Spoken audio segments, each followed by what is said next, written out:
ਲੱਖਾਂ ਵਿੱਚ ਪੈਂਦੀ ਗੇਮ ਬੱਲਿਆ ਮਿੱਤਰਾਂ ਨੇ ਰੱਖੇ ਸ਼ੌਕ ਮਹਿੰਗੇ ਮੁੱਲ ਦੇ ਟਰੈਕਟਰਾਂ ਦੇ ਪੈਂਦੇ ਦੂਰੋਂ ਰਾਟ ਸੁਣਦੇ ਜਦੋਂ ਤਵੀਆਂ ਨੂੰ ਖਿੱਚੇ ਰੇਸ ਜੱਟ ਫੁੱਲ ਤੇ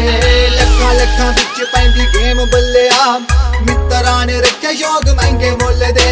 ਇੰਜਣਾਂ ਦੇ ਪੈਂਦੇ ਦੂਰੋਂ ਰਾਟ ਸੁਣਦੇ ਜਦੋਂ ਤਵੀਆਂ ਨੂੰ ਖਿੱਚੇ ਰੇਸ ਜੱਟ ਫੁੱਲ ਤੇ ਉਹ ਮਿੱਤਰਾਂ ਦੇ ਨਾਂ ਤੇ ਰਿਕਾਰਡ ਬੋਲਦੇ ਵੀਰੇ ਲੱਗੇ ਕਈ ਸਾਲ ਇੱਥੇ ਤੱਕ ਆਉਣ ਨੂੰ ਹੋਣੀ ਨੀ ਉਹ ਰੀਸ ਕਰੇ ਲੱਖ ਕੋਸ਼ਿਸ਼ਾਂ ਵੀਰੇ ਹੋਣਾ ਨੀ